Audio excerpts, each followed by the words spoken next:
जमा टोकरी में अक्षय सागर और आप देख रहे हैं रफ्तार जम्मू। चंद पलों की गुफ्तगू और सच से करवाएंगे रूबरू। रफ्तार जम्मू के माध्यम से इस समय हम जम्मू प्रेस क्लब में मौजूद हैं। गुरुद्वारा प्रबंधक कमेटी की इलेक्शन है जो कि 27 तारीख को है। सुबह 7 बजे से लेकर 1 बजे तक इलेक्शन का टाइम है और सबसे छोटी उम्र के कमलदीप सिंह जी यहाँ पर मौजूद हैं और इनके साथियों संग यहाँ पर आज प्रेस कॉन्फ्रेंस की गई। सर, इस प्रेस कॉन्फ्रेंस के क्या मायने हैं ये बताइए। देखो, प्रेस कॉन्फ्रेंस आखिरकार रखनी पड़ी यहाँ पे, बड़ी इंपॉर्टेंट थी प्रेस कॉन्फ्रेंस रखनी, क्योंकि संगत अगर एक तो रीच पहुँच जाएगी आपके माध्यम से, मीडिया के माध्यम से पहुँच जाएगा लोगों तक। मैं पंजाबी में गल करांगा। लोगों तक ਅਸੀਂ मैक्सिमम रीच कराना सी कि लोग हर घर तक ਅਸੀਂ पुजना साड़ा मुश्किल होएगा कि फिर भी लोगों को पता लगे कि एक नवी टीम आई है, नवे विचार नाल आए हैं, कौम का की काम करना है इन नवी टीम ने, उस मकसद को लैके आया। मैं थोड़े पिछले पॉइंट जिहड़े पिछले प्रबंधकों ने की किया थोड़े जिहा उहदे उपर जरूर झांक तुहानूं दसांगा। ਤੁਹਾਨੂੰ गुर इतिहास भी नहीं दस सके लास्ट के 5 सालों में की होया कौम के प्रति। साडे बच्चों को साडे गुरुआं के नाम नहीं पता है ने। तुहाडे ही पैसे नाल लंगर तुहानूं खिलाते हैं, बट कोविड टाइम भी तुहाडी कोई इन्होंने गल नहीं बाँह नहीं पकड़ी, इन्होंने ना तुहाडी गल सुनी है। साडे बच्चे जिहड़े हैं नशियां वाल चले गए। जिहड़ी स्टेजां ने, स्टेजां उपर तुसीं देखो किहड़ी विचारधारा चल रही है और किस तरह ये चीज़ां चल रही ने, उत्थे इन्हां दी आवाज़ जिहड़ी है वो नहीं चुकी जा रही है। पंजाबी भी बंद हुई, बाबा बंदा सिंह बहादुर का जिहड़ा स्टैचू सी कुंजवानी विच वो भी नहीं लगा पाए। बहुत सारी नाकामियां रही, गुरुद्वारे की प्रॉपर्टियां इन्होंने बेचियां, क्योंकि असी नौजवान असी जस्ट हले एंटर किए और जदों सानूं इत्थे चीज़ां पता लगियां असी संगत के सामने रखिया और सानूं भी काफ़ी ज़्यादा थ्रैट आंदियां ने, तुसीं ये चीज़ां ना रखो सामने, मैसेज अच्छा नहीं जाता। क्यों संगत नूं पता होना चाहिए कि की हो रहा मार्केट में और की नहीं हो रहा, कौन बंदा की काम कर रहा की नहीं कर रहा। जो असी आए सिख टीम वालों अज तक 1500 तो वध परिवारों को जिहड़ा राशन है वो दिता गया। सिख बच्चों का ब्याह की मदद करवाई गई। कई जिले गरीब सिख परिवार ने उन्होंने घर बनाए गए। 35 बच्चे इसलिए गोद ले गए जिन्हों की फीस एनुअल फीस जिहड़े कोविड टाइम तो लैके 2-2 सालों की 3-3 सालों की जिन्होंने फीस नहीं सी, 40-40 50-50 हज़ार रुपये जिन्होंने फीस बनी सी, उन बच्चों की फीस दी गई। ये सारा काम अगर सिख टीम कर रही है तो गुरुद्वारे प्रबंधक ने की किया? कुछ नहीं किया। इन्होंने सिर्फ इन्होंने उहियो पैसा पता नहीं कित्थे दुरवरतों की है। तो उस बेस नाल असीं इत्थे आए हैं कि नहीं, जे एक इन्ना काम असीं किया तो गुरुद्वारे विच आके असीं उस काम नूं थोड़ा जिहा होर वधाईए, क्योंकि प्रबंधक है, प्रबंधक कोल एक पावर होंदी है, उस बेस उपर असीं ये काम करन आए हैं। साडे मैनीफेस्टो भी हैगे ने। गुरुद्वारा साहब के जिन्ने भी रागी ने या ग्रंथी सिंह ने, उन्होंने सैलरी सब तो वड्डा इशू है। तुसीं देखोगे कि जिन्ने भी ग्रंथी सिंह है या रागी सिंह है 4000 5000 6000 7 8 तक मैक्सिमम सैलरी हैगी, उहदे भी काम कर रहे हैं। कि एक गुरु दरबार भी जो जिहदी इन्नी वड्डी डेजिग्नेशन है साडे ग्रंथी सिंघां दी, रागी सिंघां दी, क्या उन्होंने 5-6 हज़ार रुपया आधे टाइम भी सफिशेंट हैगा?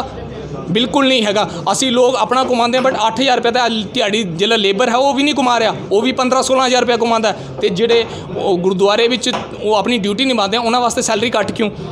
और उन्होंने बच्चों की पढ़ाई एक तो उन्होंने देना तुसीं 6000-7000 रुपया, तो उन्होंने बच्चों की पढ़ाई उन्होंने खर्चा कौन देगा? उन्होंने वो अपने बच्चों को पढ़ाई वो कल नूं बोलेंगे कि साडा बच्चा रागी बने, साडा बच्चा पाठी बने, कदे नहीं चाहेंगे। वो बोलेंगे बच्चे तू पढ़ के बाहरले देश जा या उधर जा, इधर नहीं आएगा, उन्होंने बच्चे नहीं आएंगे क्योंकि पैसा ही नहीं है, तो सैलरी नहीं है, किस तरह कोई आएगा? तीसरी चीज़ है उन्होंने कोई हद तक इंश्योरेंस नहीं करवाई गई साडे रागी सिंघां दी, ग्रंथी सिंघां दी। चाहे साडे नाल वीर जी बैठे ने, तुसीं देखो कि ये प्रचारक भी सन, कीर्तनियाँ भी सन, बट इन्हां दा एक साइड पैरालाइसिस हो गया। क्या डिस्ट्रिक्ट गुरुद्वारा प्रबंधक कमेटी का फर्ज नहीं बनता सी इन्हां दी 1000 रुपया या 2000 रुपया पेंशन लगानी? और भी साडे रागी वीर जी ने, इशपाल सिंह जिस तरह मैंने दस्सिया गया सी कि वो भी पैरालाइसिस हो गया, कोई उन्हां दी कोई बांह नहीं इन्होंने लोगों ने पकड़ी। जबकि सिख टीम तो मदद कर दी, असी करते हाँ अपने बिहाफ उपर करते हैं, बट इन्होंने क्या काम किया? इन्होंने कुछ नहीं किया, सिर्फ गुमराह किया संगतां नूं। एक DGPC जिला डिस्ट्रिक्ट गुरुद्वारा प्रबंधक कमेटी है, असी इन्होंने बोलते हैं नहीं सिलेक्शन होनी चाहिए या इलैक्शन होनी चाहिए। देखो एक प्रोसेस है, गवर्नमेंट ढांचा है, इलैक्शन का प्रोसेस, डेमोक्रेसी सिस्टम है, अज इलैक्शन का ही दौर है। सिलेक्शन भी जो वीर गल कर रहे हैं उत्थे कुछ धड़ेबंदियां जिहड़ियां ने उहियो हावी ने, वो अपने बंदे खड़े करके 2-4 बंदों खड़ा करके जकारा छड़ के सिलेक्शन का एक क्राइटेरिया जिहड़ा उत्थे अपनाया जा रहा है, बट ये फ्यूचर नहीं होएगा। आने वाला फ्यूचर जिहड़ा इलैक्शन ही है, इनू अज नहीं समझोगे तो कल तो तुहानूं समझना पवेगा। साडा जिहड़ा सी दूसरी चीज़ होंदी है कि जना खना कोई गुरुद्वारे विच आ जाता है, उन्होंने सरोपा पवा देंगे हैं, उन्होंने तलवार दे देंगे हैं, उन्होंने पगड़ी अपनी दस्तार दे देंगे हैं। ये कोई अच्छी चीज़ां नहीं हैगियां। चाहे इनू तुसीं किते होर भी लो, बट असी अपने धर्म नाल लांगे कि ये चीज़ां सही नहीं है। उन्होंने जे काम ही नहीं किया ना, उन्होंने दस्तार क्यों दी जाती है, उन्होंने तलवार क्यों दी जाती है, सरोपा क्यों दिता जाता है? नहीं, इस चीज़ों पर असी पाबंदी लगाई है। तो जिहड़े सिखलाई केंद्र जिहदे विच असी पंजाबी भाषा, गुरबाणी, मार्शल आर्ट नूं प्रमोट करांगे नवें स्किल नाल, नवें तरीके नाल, इहदे उपर असी काम कर रहे हैं और खोले जाएंगे। ਸਿੱਖ ਰੋਜ਼ਗਾਰ ਕਿ ਆ ਤੁਸੀਂ ਦੇਖੋ ਕਿ ਬੱਚਾ ਬਹੁਤ ਜ਼ਿਆਦਾ ਅਨਇੰਪਲੋਇਡ ਹੋ ਗਿਆ, ਗਵਰਨਮੈਂਟ ਸੈਕਟਰ ਵਿੱਚ ਵੀ ਜ਼ਿਆਦਾ ਜੌਬਸ ਨਹੀਂ ਨੇ ਤੇ ਬਟ ਕਿਤੇ ਨਾ ਕਿਤੇ ਇੱਕ ਪ੍ਰਬੰਧਕ ਇੱਕ ਐਸਾ ਢਾਂਚਾ ਹੁੰਦਾ ਜਿਹੜਾ ਜੌਬ ਕ੍ਰੀਏਟ ਕਰ ਸਕਦਾ ਹੈ, ਜਿਹਨੂੰ ਤੁਸੀਂ ਅਗਰ ਸ਼੍ਰੀ ਮਾਤਾ ਵੈਸ਼ਨੋ ਦੇਵੀ ਉਹਨਾਂ ਦਾ ਦੋ ਉਹ ਇੱਕ ਜੌਬ ਕ੍ਰੀਏਟ ਕਰਦੇ ਨੇ, ਐਸੇ ਸੰਸਥਾਨ ਜਿਹੜੇ ਹੁੰਦੇ ਨੇ ਜੌਬ ਕ੍ਰੀਏਟ ਕਰਦੇ ਨੇ। ਇੱਥੇ ਇਹਨਾਂ ਨੇ ਕੁਝ ਨਹੀਂ ਕੀਤਾ। ਫਿਰ ਸਾਡੀ ਤਰਦ ਹੋਏਗਾ ਸਿੱਖ ਲੋੜਵੰਦ ਪਰਿਵਾਰਾਂ ਜਿਹੜੇ ਉਸ ਏਰੀਆ ਦੇ ਨੀਅਰ ਬਾਏ ਗਰੀਬ ਪਰਿਵਾਰ ਨੇ, ਚਾਹੇ ਉਹ ਕਿਸੇ ਤਬਕੇ ਨਾਲ ਵੀ ਲਿੰਕ ਕਰਦੇ ਨੇ। ਗੁਰੂ ਕੀ ਗੋਲਕ ਗਰੀਬ ਕਾ ਮੂੰਹ ਸੀ ਕਿ ਗੋਲਕ ਵਿੱਚ ਜੋ ਪੈਸਾ ਆਉਂਦਾ ਸੀ ਉਹ ਕਿਸੇ ਗਰੀਬ ਦੀ ਪੜ੍ਹਾਈ ਵਾਸਤੇ, ਉਹਦੀ ਬਿਮਾਰੀ ਵਾਸਤੇ, ਉਹਦੇ ਕੰਮਾਂ ਵਾਸਤੇ, ਦੁੱਖ ਵਿੱਚ ਉਹ ਪੈਸਾ ਉੱਥੇ ਵੰਡਿਆ ਜਾਏ। ਇਹਨਾਂ ਨੇ ਕੁਝ ਸਾਰ ਨਹੀਂ ਦਿੱਤਾ। ਉਹ ਪੈਸਾ ਇਹਨਾਂ ਨੇ ਆਪਣੇ ਕੋਲ ਰੱਖਿਆ, ਆਪਣੀ ਪ੍ਰਾਪਰਟੀਆਂ ਬਣਾਈਆਂ, ਆਪਣੇ ਕੰਮ ਕੀਤੇ, ਕੌਮ ਦਾ ਕੋਈ ਕੰਮ ਨਹੀਂ ਕੀਤਾ ਜੋ ਕੰਮ ਹੋਣੇ ਚਾਹੀਦੇ ਸਨ। ਇਹੋ ਸਾਡੀ ਬੇਨਤੀ ਹੈ, ਵੱਧ ਤੋਂ ਵੱਧ ਜਿਹੜਾ ਸਿੱਖ ਟੀਮ ਦਾ ਜਿਹੜਾ ਸਿੰਬਲ ਹੈਗਾ ਟੈਲੀਫੋਨ ਹੈਗਾ, ਟੈਲੀਫੋਨ ਨੂੰ ਦਿਓ। ਗੁਰੂ ਨਾਨਕ ਨਗਰ ਔਰ ਗਾਂਧੀਗੜ੍ਹ ਤੋਂ 2 ਹੀ ਕੈਂਡੀਡੇਟ ਸਾਡੇ ਵੱਲੋਂ ਖੜੇ ਕੀਤੇ ਗਏ ਹਨ। ਕਿਸੇ ਹੋਰ ਕੈਂਡੀਡੇਟ ਨੂੰ ਨਾ ਸਿੱਖ ਟੀਮ ਸਪੋਰਟ ਕਰਦੀ ਹੈ, ਨਾ ਇੰਡਾਇਰੈਕਟਲੀ ਕੋਈ ਲਿੰਕ ਹੈਗਾ ਸਾਡਾ ਕਿਸੇ ਨਾਲ।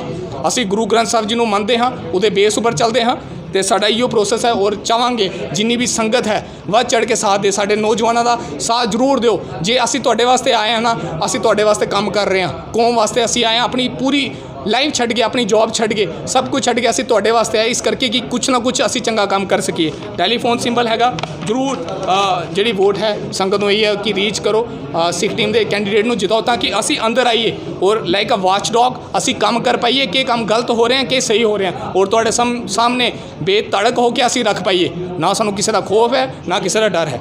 ਵਾਹਿਗੁਰੂ ਜੀ ਕਾ ਖਾਲਸਾ, ਵਾਹਿਗुरु जी की फतेह। ठीक है, ये आपने देखा कमलदीप सिंह, मात्र 29 साल इनकी उम्र है और सिख टीम से हैं। गुरुद्वारा प्रबंधक कमेटी की इलेक्शन जो कि 27 तारीख को है, सुबह 7 बजे से लेकर 1 बजे तक रहेगी। और इनका जो इलेक्शन सिंबल है वो टेलीफोन है। इनका कहना है कि हमारी तरफ से सिर्फ 2 ही कैंडिडेट खड़े किए गए हैं और कोई भी कैंडिडेट से हमारा कोई वास्ता नहीं है। इनके विचार आपने सुन लिए, आगे भी देखते हैं। रफ्तार जम्मू, जय भारत।